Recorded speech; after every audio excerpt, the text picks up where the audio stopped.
L'information sur CamNews 24, mesdames, messieurs, bonsoir. Les titres de l'actualité.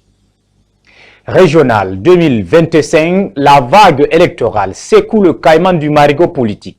Tout ira vite après le décret du chef de l'État convoquant les électeurs aux urnes le 30 novembre prochain. Rassentiment de la classe politique et calendrier des opérations dès l'ouverture de ces grands formats de l'actualité. La solidarité se mue en tragédie à Bamenda. Une adolescente de 12 ans fauchée, 3 blessés, des otages emportés. La Tontine, lieu d'entraide, est devenue un théâtre de sang. Voilà pour les titres.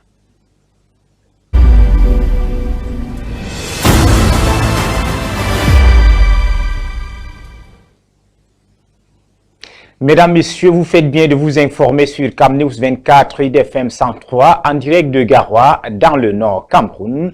Merci de choisir nos antennes. Les conseillers régionaux sont fixés depuis lundi 1er septembre 2025 sur le scrutin qui les concerne.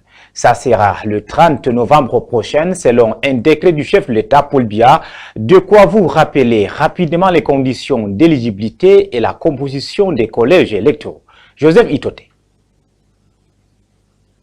Les conseillers régionaux sont élus au suffrage universel indirect par 2 collèges électoraux distincts. Il y a le collège électoral constitué de conseillers municipaux.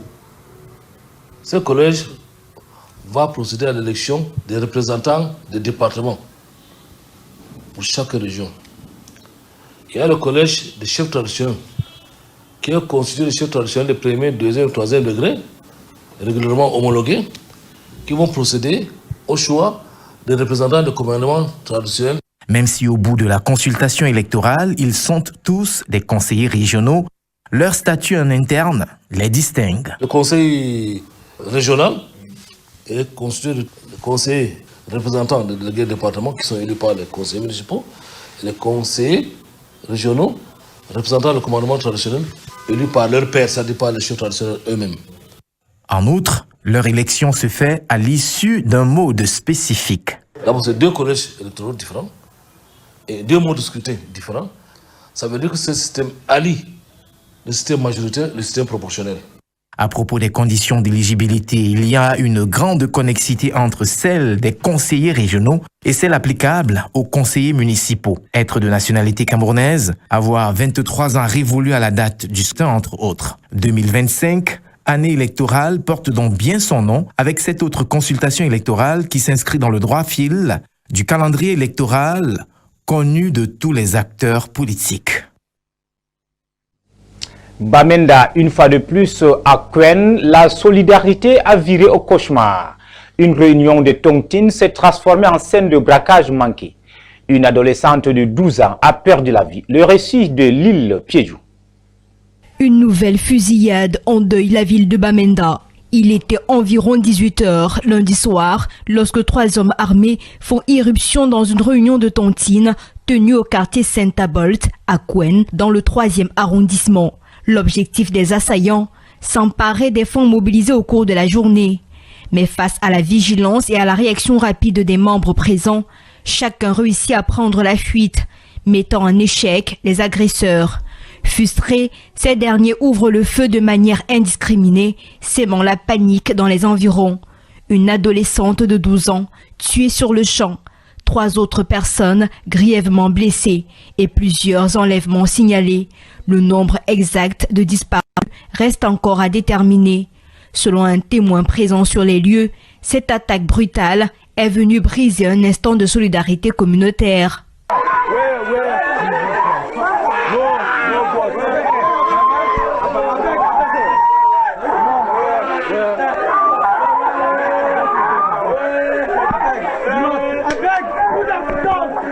Dans un contexte de ghost town imposé chaque lundi, les populations de Bamenda ont trouvé refuge dans des activités sociales comme les tontines ou les travaux communautaires afin de meubler ces journées de paralysie forcée. Ce qui devrait être un moment de cohésion s'est transformé en scène de violence. Les habitants déplorent la recrudescence des actes de violence. Enlèvements, braquages et tueries deviennent presque quotidiens, plongeant la population dans une angoisse permanente. Parlons à présent des remises d'un certain nombre d'équipements et de matériels d'installation à une centaine de bénéficiaires pour la mise en œuvre de villages pionniers et petits regroupements économiques dans la région de l'Est. La cérémonie a été conduite à Bertois par le ministre de la Jeunesse et de l'Éducation civique. Mounouna Foutsou en a profité pour dédicacer son ouvrage intitulé « Paul Biya et la jeunesse camerounaise, hier, aujourd'hui et demain ». Daoud Moulion. Désormais érigé en référence, le livre Paul Biya et la jeunesse camerounaise, hier, aujourd'hui et demain de Mounouna Foutsou, est dédicacé. Un condensé d'écrits et d'images qui illustre le concret des actions du chef de l'État Paul Biya en faveur de la jeunesse. À qui on veut faire croire que le président Paul Biya n'a rien fait. L'ouvrage du ministre Mounouna Foutsou vient donc administrer un cinglant démenti à tout cela. Dans cet ouvrage, il y a des faits palpables que tout le monde peut vérifier. Des opportunités en qualité et en quantité. Formation, emploi et accompagnement entrepreneurial. Tout y est. Des informations malheureusement peu ou mal connues de la jeunesse du soleil levant. La caravane des projets et d'opportunités du gouvernement en faveur des jeunes qui a séjourné à Bertois a permis une mise à jour des consciences afin de mieux en profiter. Je crois pouvoir dire que cet ouvrage est un hymne à la gloire du président Paul Biya pour ses réalisations en faveur des jeunes. Merci à mon collègue, le ministre de la Jeunesse et de l'Éducation civique, qui nous apporte ainsi un coup de pouce très important dans le cadre de la préparation de la campagne électorale. En preuve de continuité de ces actions du président Paul Biya, 111 nouveaux jeunes intègrent la liste des bénéficiaires du plan triennal spécial jeunes ou de la dotation, plus de 187 millions de francs CFA. Un pulvérisateur à moteur, un séchoir et un sémoir. Sincère remerciement au chef de l'État. C'est 111 projets de jeunes de la région de l'Est à travers 17 villages pionniers et clusters de production qui ont été financés, ce qui porte à plus d'1,3 milliard de financement pour cette région. Bien avant, Mounouna Foutsou et sa suite ont visité le chantier presque bouclé du centre régional de réamorce pour la région de l'Est qui se veut opérationnel dans les prochains jours. En éducation, à moins d'une semaine de la rentrée scolaire 2025-2026 au Cameroun, le ministre des Enseignements secondaires et le gouverneur de la région du littoral ont tenu hier une concertation avec les responsables des établissements privés à Douala. L'objectif était d'éclairer les zones d'ombre qui pourraient officier le retour pour les classes. Les établissements scolaires clandestins pointés du doigt comme facteur favorisant le désordre. Les deux autorités ont promis de les fermer. Jean-Paul Boyou. Éclairer les zones d'ombre susceptibles d'entraver le bon déroulement de la rentrée scolaire 2025-2026, c'est le bien fondé de la concertation ce jour au lycée technique de Koumassi à Douala entre le ministre des Enseignements secondaires et les promoteurs des établissements scolaires privés. Sur la table des débats, le sempiternel problème des établissements scolaires clandestins, souvent théâtre d'abus financiers divers, et la nécessité d'y trouver une solution urgente à une semaine de la rentrée scolaire au Cameroun. Aux côtés du ministre, le gouverneur de la région du littoral, face au caractère intermittent du phénomène, prône la fermeté en cas de fermeture d'établissement. Ministre, je souhaiterais que, partant d'ici, que ce que l'autorité administrative fait sur le terrain soit respecté. Il n'est plus question, selon Dieudonné Vahadiboa, de céder au chantage des promoteurs d'établissements scolaires dans sa région, y compris celle des parents d'élèves et des politiques. Mais vraiment, ne le fermez pas parce qu'on est en période électorale, vraiment, c'est les voix qu'on va perdre, ou c'est le désordre qui va s'installer. Il faut qu'on soit conséquent. Il faut qu'on soit conséquent. Et je souhaite que vous nous parlez comme ça, vous comme membre du gouvernement, savoir que quand on veut mettre de l'ordre dans le littoral, ce n'est pas d'être chercheuse. Le secrétariat national à l'éducation privée entend pour sa part jouer le gendarme afin de renforcer la confiance en l'école privée. Le règlement dit, pour celui qui entretient un établissement clandestin, on retire son agrément. Madame le ministre, dans les prochains jours, vous recevrez une correspondance du secrétaire national pour retirer l'agrément de certains qui entretiennent l'établissement clandestin. À l'ère de la digitalisation des processus au ministère des Enseignements secondaires, les données de la plateforme de matricule unique constituent désormais un élément important pour l'attribution de la subvention accordée aux établissements privés d'enseignement secondaire. Sauf que pour ce dossier, l'appropriation du matricule unique reste encore difficile pour plusieurs élèves, relèvent les promoteurs d'établissement. Nous restons en éducation. La communauté du Grand Nord et le collège turc La Fraternité à Yaoundé annoncent le renouvellement de leur partenariat fructueux. Cette collaboration promet de renforcer l'éducation et de favoriser l'excellence académique au sein de deux institutions, Ghislain Kougan et Yvan Selmo Tchadjofou. C'est reparti pour une nouvelle aventure, alliant éducation et développement entre la communauté du Grand Nord, CGN, et l'ONG turc, Akamas, via le collège La Fraternité à Dana Yaoundé. Pour définir les contours de ce nouvel acte, la direction du collège turc a effectué le déplacement de Douala au sein de la CGN à l'effet d'échanger avec son partenaire spécial, la CGN. À l'ordre du jour, les modalités des concours d'entrée en seconde A et C pour le collège Adana Yaoundé et de la 6e jusqu'en 3e pour le collège Kayseri de Maroua. Et comme toujours, l'aspect social prime avec des innovations et encouragements visant à motiver massivement les candidats pour les épreuves écrites prévues le 10 mai 2025 au centre de Douala à la CGN. La particularité de cette année, c'est que nous offrons une gamme de bourses à tous les candidats, commençant par les meilleurs. Tous ceux qui obtiendront une moyenne supérieure ou égale à 14 sur 20 obtiendront une prise en charge à 100%. Ceux qui auront 12 de moyenne et plus pourront bénéficier de 50% de réduction sur la pension qui est de 290 000. Au-delà de ça, s'il y a des élèves nécessiteux qui n'ont pas pu obtenir cette moyenne, ils peuvent toujours participer au concours et ils peuvent toujours bénéficier des prises en charge gratuites. Donc, et une autre particularité, c'est que cette année, nous recrutons exclusivement en classe de seconde et pour le collège Adana et en classe de 6e pour le collège Kayseri. Des mesures d'accompagnement pertinentes rendant raison de la prise en compte du contexte économique difficile dans lequel baignent les familles, surtout les plus démunis. Face à cette grosse bouffée d'oxygène, le président du bureau du comité directeur, Honorable Majesté Abdoul Nasser, dira toute sa joie et le confort de la CGN et son superviseur général Dr Mohamedou Bayrou Fadil dans l'engagement d'offrir une éducation de choix aux fils du Grand Nord et du Cameroun. Ce qui est à retenir ici, c'est que l'éducation est un élément important pour le développement au sein d'une société.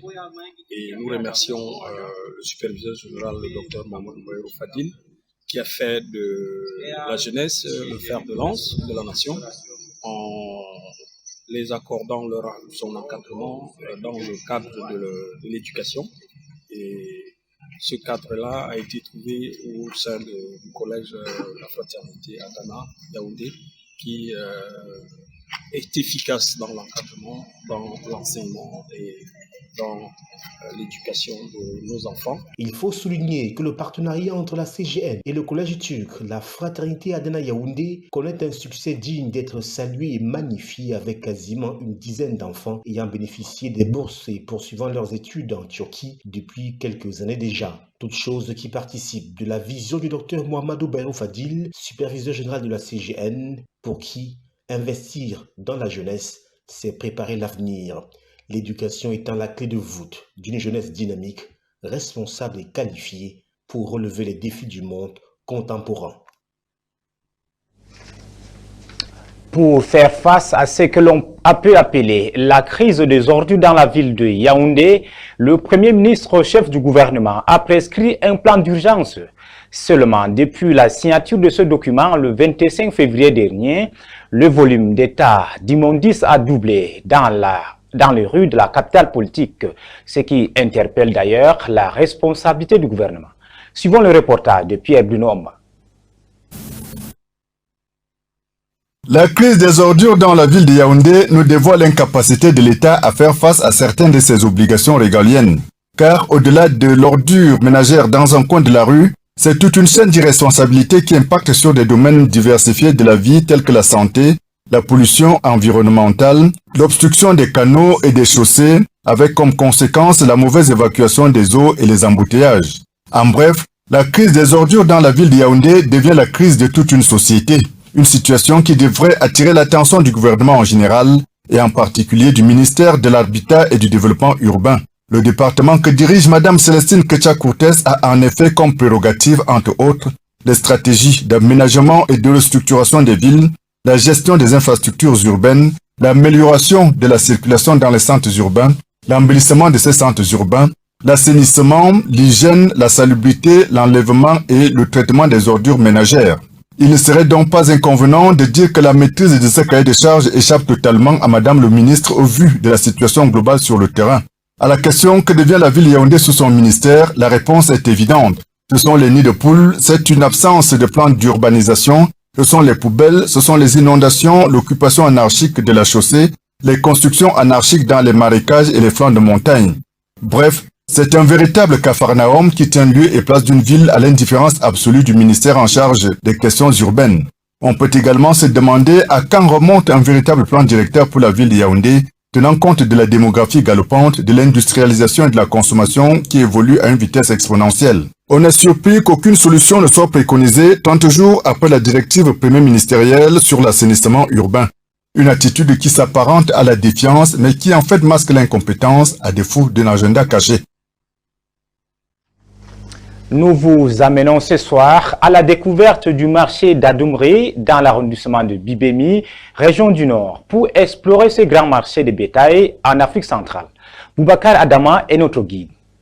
Chaque jeudi, au cœur de la commune de Bibemi, se déroule un événement incontournable qui attire éleveurs et acheteurs. Le marché de bétail, point de convergence des éleveurs de bœufs de l'Afrique centrale. Ce marché est devenu un véritable pilier économique pour la région. Plus de 500 têtes de bœufs y sont vendues chaque semaine, faisant du marché d'Adoumri l'un des plus importants de la région. Les éleveurs venus des 4 coins de l'Afrique centrale se rassemblent ici pour proposer leur cheptel aux acheteurs en quête de bétail. Du côté des acheteurs, les motivations sont diverses. Certains cherchent à se ravitailler pour leur propre élevage, tandis que d'autres envisagent la revente dans d'autres marchés. C'est un marché de vivre, je peux dire, passer les environnants, Malopé, Badarmé, voilà, tout ils vivent de ce marché. Et ce marché aussi, la mairie profite aussi de ce marché. L'ambiance au marché est vibrante, rythmée par les cris de vendeurs et les discussions animées entre acheteurs et éleveurs. Ce lieu devient alors un véritable carrefour d'échanges culturels et économiques où chacun joue un rôle essentiel dans le tissu social et économique de Bibemi. Les autorités locales sont conscientes de l'importance vitale du marché pour la commune. Le marché de bétail de Bibemi ne se limite pas à une simple transaction commerciale, il incarne une tradition vivante et dynamique qui soutient l'économie locale et favorise le lien social entre les acteurs du secteur. Chaque jeudi de la semaine, Bibemi se transforme ainsi en une véritable place forte du commerce bovin en Afrique centrale. À l'étranger, Israël a intensifié hier mardi 2 septembre ses préparatifs militaires en réintégrant dans ses rangs des milliers de réservistes en vue d'une offensive annoncée sur la ville de Gaza, après de 2 années de guerre contre le Hamas. Suivons le récit de David Gilbert. Ils arrivent des 4 coins du pays. Comme sur cette base de Tsehelim, dans le sud d'Israël, 40 000 réservistes sont censés rallier leur unité ce mardi. Plus de 20 000 autres Israéliens devraient prochainement quitter leur vie quotidienne et être mobilisés pour mener l'offensive sur la ville de Gaza. Une opération notamment terrestre annoncée par le gouvernement depuis la mi-août, avec pour objectif affiché de neutraliser les cellules du Hamas restantes, en évacuant si possible le près d'1 million de civils palestiniens qui s'y trouvent. Rien ne semble donc arrêter l'escalade militaire après déjà près de 23 mois de combats et de bombardements qui ont fait plus de 60 000 morts, dont au moins une soixantaine encore ce mardi. Et ce, malgré les condamnations internationales, malgré la mobilisation d'une partie de la société, dont les familles des otages toujours à Gaza, pour exiger un cessez-le-feu, et malgré l'opposition du chef de l'état-major israélien lui-même. Rien d'étonnant donc qu'une partie des réservistes convoqués ce mardi refuse de répondre à l'appel. Nous sommes les mêmes réservistes et soldats qui ont tout laissé tomber le 7 octobre 2023 et se sont précipités sur les fronts pour accomplir notre devoir afin de protéger notre peuple. C'est précisément ce même sens du devoir qui nous pousse à refuser d'y retourner et à faire entendre notre voix pour résister aux tentatives de Netanyahou de tout sacrifier à sa propre survie politique. Un refus de servir motivé par des arguments politiques, mais aussi par un bilan humain déjà très lourd avec plus de 450 soldats tués lors d'opérations à Gaza depuis le 7 octobre 2023. Les implications économiques expliquent aussi la réticence de nombreux réservistes. Certains ont déjà été appelés 4 ou 5 fois depuis moins de 2 ans, ce qui représente souvent une perte conséquente de revenus. Et c'est la fin du 20h du 3 septembre 2025 sur Camnews 24 IDFM 103 en direct de Garoua dans le Nord Cameroun. Merci pour votre fidélité. Restez en compagnie de nos programmes qui se poursuivent. Douce nuit à tous.